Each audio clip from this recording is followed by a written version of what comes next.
It's a really interesting moment here in terms of the Trump situation, because between what is happening in New York City with the Manhattan District Attorney's case of Trump lying on his business forms and essentially fraudulently trying to hide the hush money payments as a business expense. What's going on in Georgia, where it appears that it very likely could end up in indictments down there for the election interference that Trump was involved with. I'm really trying to threaten officials to get them to overturn the results of a presidential election. Seems like a big deal. And also the fact that Trump was lying to the DOJ and via his own lawyers in this stolen secret documents case. Again, that one more than any other is just like one where he like clearly could have just walked away from this without an issue, but there, for some reason, was desperate to keep these documents and to lie about it repeatedly. And it's quite possible, like, there could be jail time associated with really any one of these of these crimes that he allegedly committed. He's going to go through a trial. Maybe they can delay the trial to the point where it's like after the election, but he's going to run, and he's going to run so under indictment. And he seems to think that it's probably going to help him. I have no doubt that it would help him in a Republican primary. That's why he wants the perp walk optics, right? He wants that image splashed everywhere so he can say, see, it is a witch hunt. They're trying to, come after me for a porn star affair, which is why that is the least, I think, strong foundation to actually go after this guy and nail him on something. Right. And, maybe he'll do that thing where, like, put me into a big tub of water and see if I float. This is such a witch hunt. But no one wants to see that. You've got Ron DeSantis. You got Ron DeSantis now. Like, the more he gets out there and talks, it seems like the less the Republicans like him. Yeah. I mean, I can't prove Republican that there's a direct voters. I mean, the established Republican power players are desperate for this indictment to actually bring Trump down because they thought DeSantis would be a formidable challenge, and that's just not happening. It's just not happening. Yeah, I mean, I can't prove that there's a direct relationship between DeSantis going out there and people actually hearing him talk and being so sanctimonious.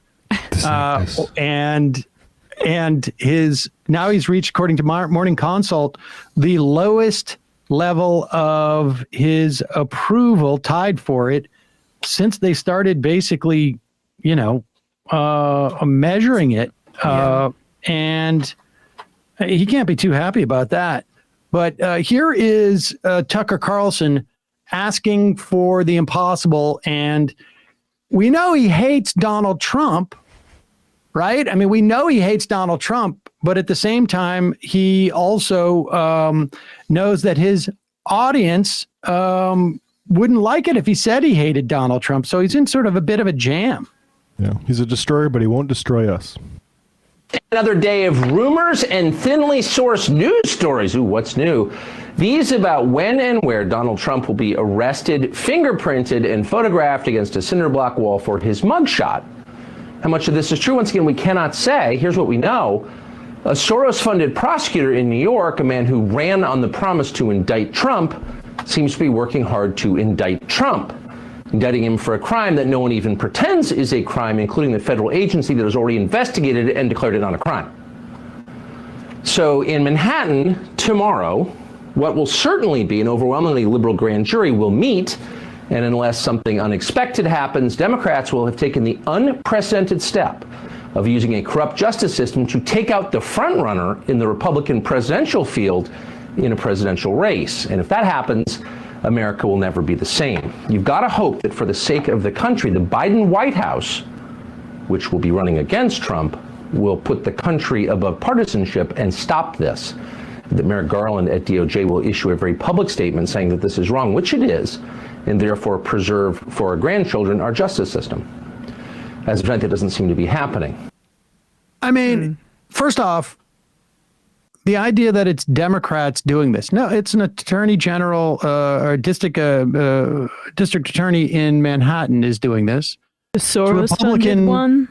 Yes, it is the non-Soros bankrolled prosecutors in Georgia who are also doing this, right? Like, it's going to be interesting to see how they're going to finagle that. And Try to act like it's not happening anywhere but the New York, I think, is probably going to be the play. Indeed. And the idea that in a great cry for lack of authoritarianism, this is the one night, I guess, a week that Tucker takes off from saying that Joe Biden's an authoritarian, and then begs him to come out and somehow squash the prosecution in New York City.